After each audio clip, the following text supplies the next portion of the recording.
The detention hall of the Zerati flagship Dominion's edge smelled of ozone and recycled air. Roman stood with his hands bound behind his back, surrounded by 7 armored guards whose plasma rifles hummed with lethal promise. His uniform was torn. Blood dried on his temple from the crash landing that had ended his last mission. But he stood straight, chin up, refusing to give them the satisfaction of seeing him broken. The doors hissed open, and she entered.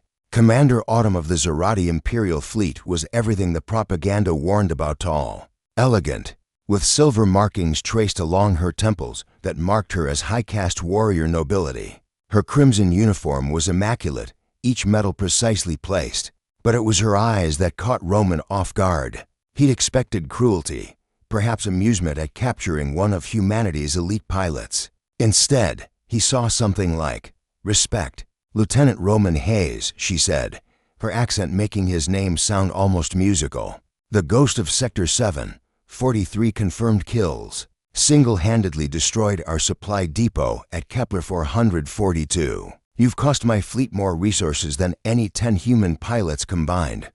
Roman said nothing.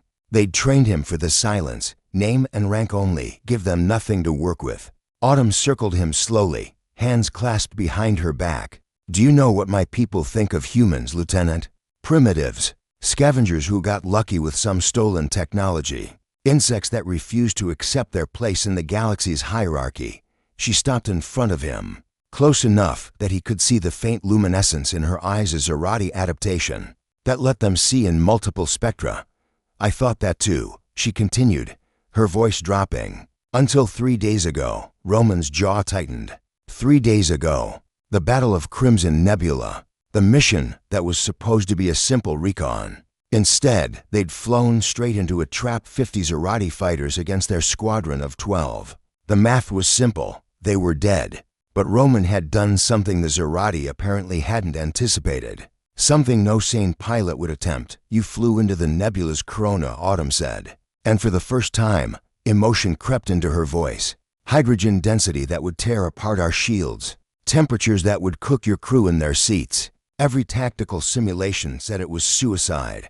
Roman remembered the screams over the comm, the way his hull had groaned like a dying animal, the heat gauges redlining as he pushed the engines past their theoretical limits. His co-pilot, Jenkins, praying in 3 different languages. "But you didn't die," Autumn continued. "You used the plasma currents to slingshot around. Came out behind our formation at twice the speed any ship should be able to achieve. You destroyed 9 of my fighters in the first pass. Then you did it again. And again." She leaned closer, and Roman caught the scent of something like cinnamon mixed with ozone. "When my ships finally damaged your engines, and you were going down, you could have ejected. Standard protocol. Save yourself. Instead, you aimed your dying ship at our command cruiser and triggered the reactor overload. You were willing to die to take us with you." Roman remembered that too. The moment of clarity when he'd known it was over. The strange peace that had come with the decision. The way time had seemed to slow as he'd armed the sequence, watching the Zerati cruiser grow larger in his view screen. He'd woken up 3 days later in the cell, confused to still be breathing. My chief engineer grabbed the helm controls at the last second. Autumn said, "Diverted us just enough. Your ship grazed our hull instead of impacting directly. The explosion still killed 47 of my crew." Her expression was unreadable now. Roman braced himself for whatever came next: execution, torture, some Zerati ritual he couldn't imagine. Instead, Autumn turned to her guards. "Leave us." The guards exchanged glances. One of them, a scarred veteran with more medals than the others, stepped forward. "Commander, protocol demands." I said, "Leave." Her voice carried the weight of absolute authority. "Wait outside. I'll call if I need you." The guards filed out, though Roman could feel their reluctance in every step. The door hissed shut, leaving him alone with the woman who commanded the fleet that had been trying to exterminate humanity for the past 3 years. Autumn reached forward, and Roman tensed. But instead of striking him, she pressed her palm to the control panel on his restraints. They clicked open, falling away. His hands were free. "In my culture," she said quietly, "there's no greater honor than facing a warrior who refuses to yield, who chooses death before surrender." Who turns their final moment into one last strike against their enemy? Roman rubbed his wrists, confusion warring with suspicion. So what, you're going to give me a sword and fight me yourself? Some kind of honor duel? A slight smile touched her lips. No, I'm going to give you something my people reserve for only the most worthy opponents. Something that will either destroy my career or reshape this entire war. She stepped closer, so close now that he could see his reflection in her luminous eyes. I'm going to acknowledge that humanity deserves to exist, that you are not insects or primitives, but warriors who have earned your place in the cosmos. And I'm going to make sure every Zerati in this fleet knows it. Before Roman could process what she meant, Autumn reached up, placed one hand on the back of his neck, and kissed him. It wasn't gentle.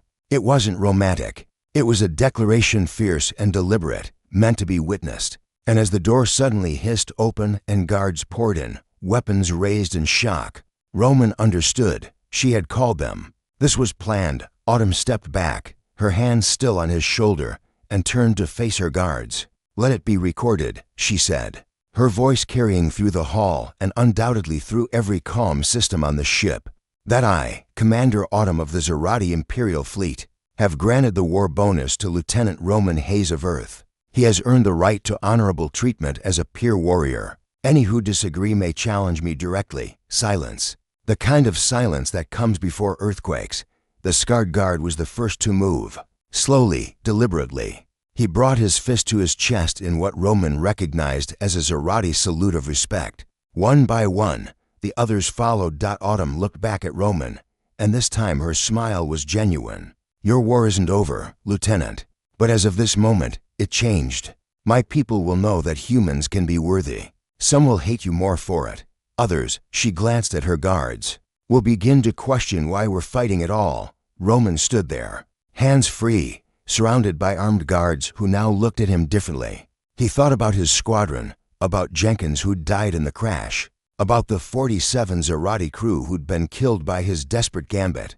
He thought about the kiss that had just rewritten the rules of an interstellar war. So what happens now? He asked. Autumn's smile turned sharp. Now, Lieutenant Hayes, we negotiate. Human to human, warrior to warrior. And we see if we're smart enough to find a better way than mutual extinction.